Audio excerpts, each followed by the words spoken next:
మత్తయి సువార్త 6వ అధ్యాయము మొదటి వచనం నుండి చదువుదాం. మత్తయి సువార్త 6వ అధ్యాయం, gospel of Matthew chapter 6 from verse 1. మనుషులకు కనబడవలెనని వారి ఎదుట మీ నీతి కార్యము చేయకుండా జాగ్రత్త పడుడి, లేని ఎడల పరలోకమందున్న మీ తండ్రి యొద్ద మీరు ఫలము పొందరు. 2వ వచనం అందరం చదువుదామండి. కావున నీవు ధర్మము చేయనప్పుడు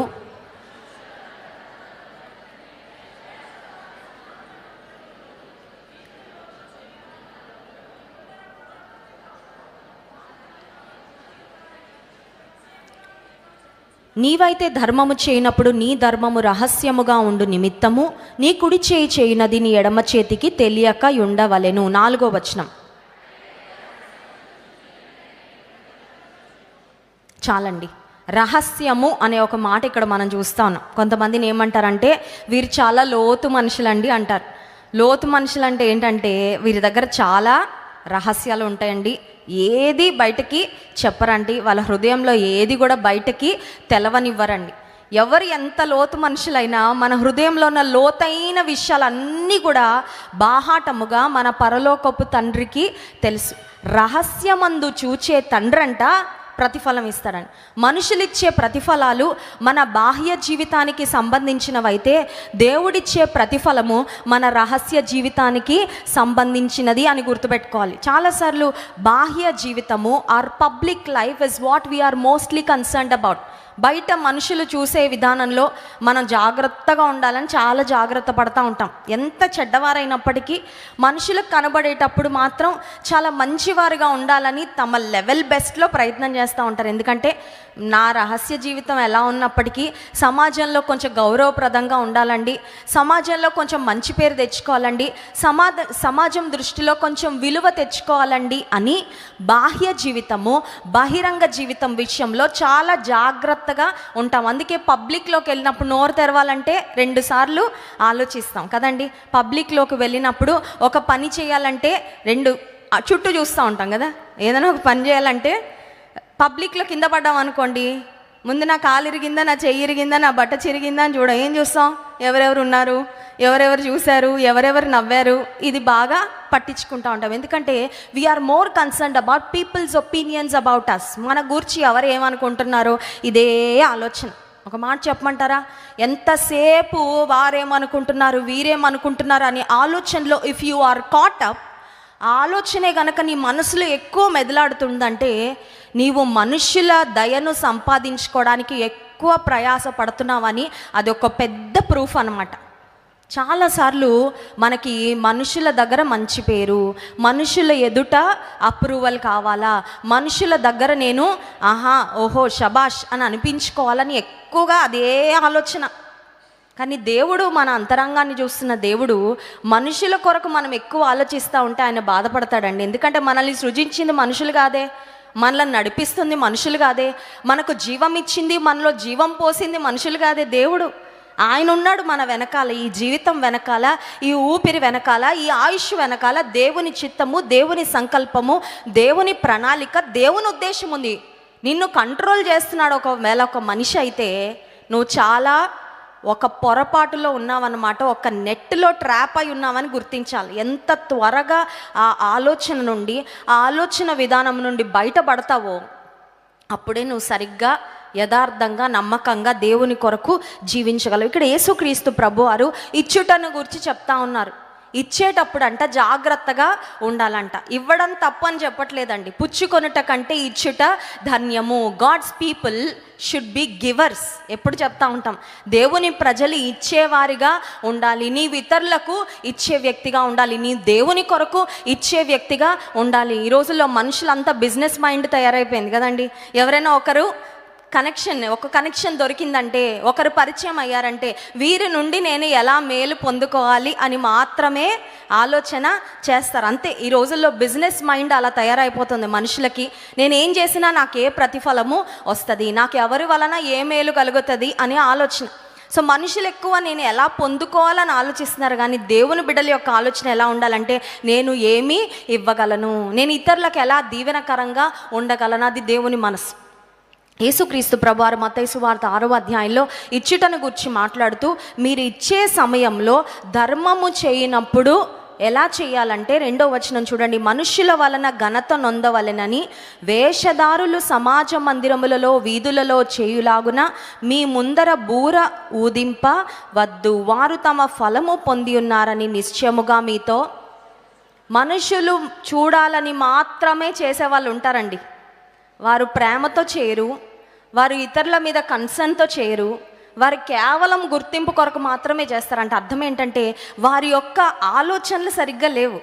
ఇవ్వడం అనేది మంచిదే, దానం చేయడం అనేది మంచిదే, ధర్మం చేయడం అనేది మంచిదే, కానీ ఆ ధర్మం చేయడం వెనకాల ఉన్న ఉద్దేశం చూసారా, ఆ ఉద్దేశం బాగాలేదు. ఇప్పుడు యేసయ్య అంటున్నాడు, మీరు మంచి పనులు చేసినా తప్పుడు ఉద్దేశంతో చేస్తే పరలోకపు తండ్రి వలన మీరు ఫలము పొందరు. చాలాసార్లు మనం అనుకుంటున్నాం మంచి పనే కదండి చేస్తుంది, మంచి పనే చేస్తున్నావు కరెక్టే, కానీ నువ్వు తప్పుడు ఉద్దేశంతో చేస్తే ఆ మంచి పనికి నీకు పరలోకమందున్న తండ్రి నుండి ఫలము రాదు. So God did not condemn the deed, but God condemn the motive.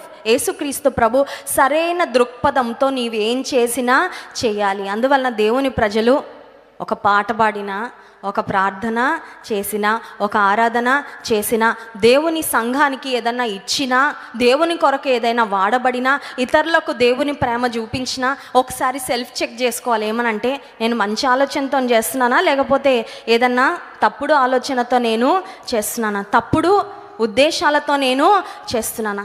నాకు తెలుసు, ఒక తల్లి నా దగ్గరకు వచ్చి చెప్పింది, అమ్మ ఒక అబ్బాయి, ఒక యవనస్తుడు మా ఇంటికి రావడం స్టార్ట్ చేశాడు. ఆ అబ్బాయి వేరే ఊరు, వేరే గ్రామానికి చెందిన వ్యక్తి, రాజమండ్రికి కొత్తగా వచ్చాడు. సరే మంచి అబ్బాయి కదా అని నేను కొంచెం దగ్గర చేశాను. మా ఇంటిలో ఒక ఫ్యామిలీ మెంబర్లా కలిసిపోతూ ఉన్నాడు, చాలా సంతోషించాను నేను కూడా. సరే ఆ అబ్బాయికి నేను ఒక అక్కలాగా నేను అబ్బాయిని ఆదరిద్దాము, పాపం తల్లిదండ్రులకు దూరంగా ఉన్నాడని ఆదరించడం ప్రారంభించింది ఈ సహోదరి. ఈ సహోదరికి ఒక చక్కని కుమార్తె ఉంది. సరే ఆ కుమార్తె కూడా అబ్బాయిని ఏమని పిలుస్తూ ఉందంటే అన్నయ్య అన్నయ్య అని పిలుస్తూ ఉంది. పిలుస్తూ ఉంటే కొన్ని రోజులు అయ్యాక ఈ అబ్బాయి అన్నాడు, మీ అమ్మాయికి అంటే నా చెల్లికి నేను ట్యూషన్ చెప్తాను అన్నాడు. తల్లి అనుకుంది, ట్యూషన్ చెప్తాను అంటున్నాడు, మంచిదే కదా, మా అమ్మాయికి బాగా చదువు వస్తుందని ట్యూషన్ చెప్పిస్తూ ఉంది. ట్యూషన్ చెప్పిస్తా ఉన్న క్రమంలో ఒకరోజు ఈ అబ్బాయి ఒక డైలాగ్ వదిలాడు. లోపల ఏముంటుందో అది ఏదో ఒక రోజు బయటకి హృదయం నిండి ఉన్న దాన్ని బట్టి నోరు మాట్లాడుతుందండి. కొన్నిసార్లు మనుషులు వారి మనసులో ఉన్న తప్పుడు అభిప్రాయాలు అన్నిసార్లు బయట పెట్టకపోయినా, ఎంత జాగ్రత్త పడినా 1 మినిట్ ఉంటుంది, సడన్గా వస్తుంది బయటకి. ఆ పసిగట్టాల జ్ఞానం కలిగిన వారు గమనించుకుంటారు. ఒకరోజు సడన్గా అన్నాడంట ఆ యవనస్తుడు, మీ అమ్మాయికి నేను ఊరికే ట్యూషన్ చెప్తున్నా అనుకుంటున్నారా, మీ అమ్మాయి విషయంలో నాకు కొన్ని ఉద్దేశాలు ఉన్నాయి, ఊరికే చెప్తున్నానా, ఫ్రీగా అనుకుంటున్నారా అంటే ఇంటల్లుడు అవ్వాలనో ఏదో ఆలోచనలతో ప్లానింగ్తో వచ్చాడనమాట అబ్బాయి. మంచిగా కనబడుతున్నాడు, పైకి ఏదో వీళ్ళకి హెల్ప్ చేస్తున్నట్టు కనబడుతున్నాడు, పైకి చాలా ఆత్మీయుడిగా కనబడుతున్నాడు, కానీ ఉద్దేశాలు మాత్రం దురుద్దేశాలు. ఆ సహోదరి ఎప్పుడైతే నాతో వచ్చి ఆ విషయం షేర్ చేశానని చెప్పాను, ఆ అబ్బాయిని ఇంకా మీ ఇంటికి రానివ్వకండి. ఎందుకంటే ఆ అబ్బాయి మీ ఇంటికి మంచి ఉద్దేశాలతో పైకి బాగానే కనబడుతున్నాడు, పైకి మీకు సపోర్టివ్గా ఉన్నట్లు, మీ దగ్గర సపోర్ట్ పొందుకుంటున్నట్లు కనబడుతున్నాడు, కానీ కేవలం ఇంటర్ ఫస్ట్ ఇయర్ చదువుతున్న మీ అమ్మాయి పెళ్లి గురించి ఇప్పుడే ప్రణాళికలు వేసేస్తున్నాడంటే ఆ అబ్బాయి సరైన వ్యక్తి కాదు. ఎందుకు చెప్తున్నానంటే యేసుక్రీస్తు ప్రభువారు చెప్పిన మాట, మీరు దానం చేయండి, ధర్మం చేయండి, సహాయం చేయండి, బట్ మనుషులు చూచినట్లుగా, ఒకవేళ నీ ఉద్దేశమే కనుక మనుషుల మెప్పు కొరకైతే 4వ వచనంలో ఉంది, అట్లయితే రహస్యమందు చూచు నీ తండ్రి నీకు ప్రతిఫలము పరలోకపు తండ్రి ఎప్పుడు ఇస్తారు అంటే, కుడి చేత్తో చేసినది ఎడమ చేతికి తెలియకుండా. కొంతమంది ఎవరికైనా సహాయం చేస్తా అంటారు, నేను చేసిన ఈ సహాయాన్ని గురించి నువ్వు వెళ్ళి 10 మందికి చెప్పాలా, అలా అంటున్నారంటే ఖచ్చితంగా నీవు ప్రజల మెప్పు కోరుకొని చేస్తున్నావు. కానీ నువ్వు చేస్తూ ఒక సహాయము ఎవరికి చెప్పకండి. కొంతమంది అండి మెడికల్ సెంటర్ కన్స్ట్రక్షన్ స్టార్ట్ అయిన తర్వాత కొంతమంది దేవుని బిడ్డలు వచ్చి, మాకు ఈ కాంట్రిబ్యూషన్ ఇవ్వాలని దేవుడు ఆలోచన ఇచ్చాడు, కానీ మా పేరు మాత్రం చెప్పద్దు అని కొంతమంది చాలా ఇన్సిస్ట్ చేశారండి. మా పేరు మాత్రం వద్దండి, ఎందుకంటే ప్రాబబ్లీ వాళ్ళ ఉద్దేశము మనుషులకు తెలియకపోయినా పర్వాలేదు, దేవునికి తెలుసు. అట్లని పేరు ఉంటే వారు ఏదో మనుషులు మెప్పు కోరుకుంటున్నారని I'm not trying to say that. ఇప్పుడు ఒక కార్యం చేశారంటే, నువ్వు ఎవరికైనా సహాయం చేస్తుంటే పొరపాటున లేకపోతే ఆ దారిలో వెళ్ళే వాళ్ళు ఎవరో ఒకరు చూస్తారు ఖచ్చితంగా. చూస్తారు ఖచ్చితంగా, గమనిస్తారు ఖచ్చితంగా, నిన్ను చూసి ఇన్స్పిరేషన్ పొందుకునేవారు ఉంటారు ఖచ్చితంగా. అయితే ఏ ఉద్దేశంతో చేస్తున్నారు అనేది చాలా చాలా ప్రాముఖ్యము. అయినది యేసుక్రీస్తు ప్రభువారు చెప్పిన మాట ఏంటంటే, మీరు దానం చేయనప్పుడు, ధర్మం చేయనప్పుడు మీ ఉద్దేశాలు ఎలా ఉన్నాయో చాలా జాగ్రత్తగా చూసుకోండి. కేవలం అదొకటే కాదండి, దేవుని బిడలంగా బ్రతుకుతున్నప్పుడు your motives matter, or motives matter. మన ఉద్దేశాలు చాలా జాగ్రత్తగా ఉద్దేశాలు, ఆలోచనలు అనేవి ఎవరికి కనబడవు కానీ దేవునికి అవి చాలా బాగా కనబడతాయి. దేవుడు వాటిని చాలా జాగ్రత్తగా గమనిస్తాడు. God takes in to consideration every motive of the human heart. దేవుడు మనిషి హృదయంలో ఉన్న ప్రతి ఆలోచనను దేవుడు చాలా జాగ్రత్తగా పట్టించుకుంటాడు, గమనిస్తాడు. ఉదయకాల సమయంలో దేవుని సన్నిధానానికి వచ్చిన మనము ఒక పరిశీలన చేసుకుందాం. అదేంటంటే, నేను ఏ విషయమైనా సరే నా అనుదిన చర్యలో ఇతరుల కొరకు చేస్తున్నానా లేకపోతే యథార్థంగా చేస్తున్నాను? కొన్ని మనకి ఇష్టం ఉండదు, కొన్ని మనకి చేయడం ఇష్టం లేకపోయినప్పటికీ మనుషుల కొరకు మాత్రమే మనం చేస్తూ నటిస్తూ ఉంటామండి. లిటరల్గా నటిస్తా. అది నిజంగా యథార్థమైన హృదయంతో చేసే కార్యం కాదు కానీ, but we do it for people's sake. మనుషుల కొరకు చేస్తూ ఉంటాం. గలతీ పత్రిక 1వ అధ్యాయము 10వ వచనం చూడండి. గలతీ పత్రిక 1వ అధ్యాయము 10వ వచనం. ఇప్పుడు నేను మనుషుల దయను సంపాదించుకొన చూచుచున్నానా, దేవుని దయను సంపాదించుకొన చూచుచున్నానా? నేను మనుషులను సంతోషపెట్టగోరుచున్నానా? నేనెప్పటికీ నీ మనుషులను సంతోషపెట్టువాడనైతే క్రీస్తు దాసుడను కాకయే పోదును. క్రీస్తు దాసుడు అపవాది దాసుడు, లేదంటే మనుషుల దాసుడు. We are called to be servants of God, not servants of people. మనుషుల దాసులుగా ఉండాలని కాదు పిలువబడింది, దేవుని దాసులుగా ఉండాలని పిలువబడతాను. దేవుని దాసులుగా ఉండడానికి పిలువబడ్డాం కానీ అపవాది దాసులుగా ఉండడానికి పిలువబడలేదు. కొంతమంది సాతాను దాసులుగా ఉండి సాతానుని చాలా బిజీ చేస్తారు. సాతాను ఎప్పుడు బిజీ అవుతాడు చెప్పమంటారా? వాడు చెప్పిన ప్రతి పని మనం చేస్తూ ఉంటే వాడు సూపర్ బిజీ అయిపోయి, సూపర్ యాక్టివ్ అయిపోయి ఇంకా పనులు చెప్తూ ఉంటాడు.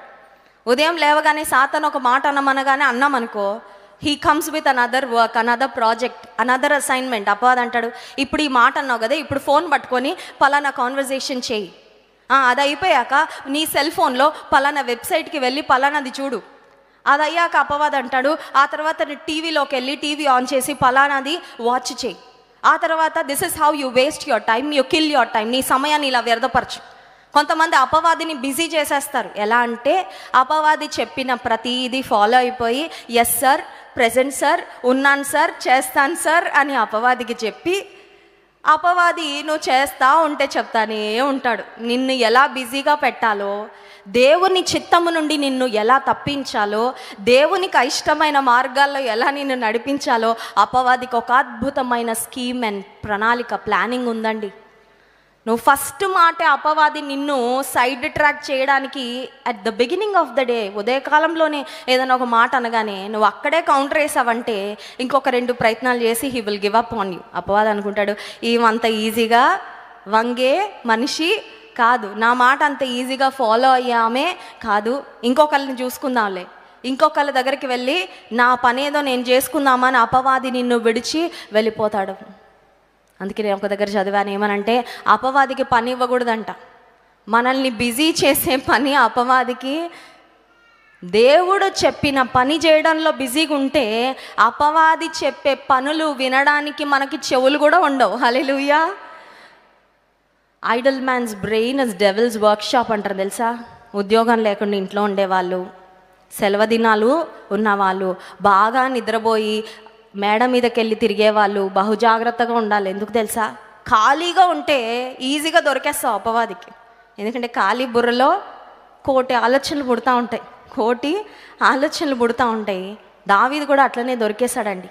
దావీదు దేవుని హృదయానుసారుడు అయినప్పటికీ దేవునికి ఇష్టమైన ఆ కార్యం, పాపకార్యం చేయడానికి దావీదు ఎట్లా ప్రేరేపించబడ్డాడంటే, యుద్ధ కాలమున సైనికులు, సైన్యాధిపతులు, ఆర్మీ అంతా వెళ్ళి యుద్ధం చేస్తూ ఉంటే దావీదు ఏం చేశాడండి?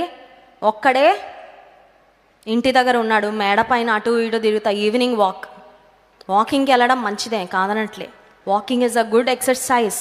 వాకింగ్కి వెళ్ళడం, కానీ ఆ వాకింగ్కి వెళ్ళేటప్పుడు నీ బ్రెయిన్లో ఏం తిరుగుతున్నాయో ఆలోచించుకో. వాకింగ్కి వెళ్ళినప్పుడు ఒక డైలీ ప్రామిస్ పెట్టుకో, చెవులో పెట్టుకొని వాక్యం వింటా నడు. ఒక ఆడియో బైబిల్ పెట్టుకొని నీ వింటా తిరుగు. ప్రైజ్ అండ్ వర్షిప్ సాంగ్స్ పెట్టుకొని తిరుగుతూ ఉండు. నీ మైండ్ అటు ఇటు పోదు. ఒట్టిగా ఏమీ లేకుండా వాకింగ్కి వెళ్ళామంటే కంటికి కనబడిన ప్రతి అమ్మాయి మీద కన్నేయాలనిపిస్తుంది. మగపిల్లలకైతే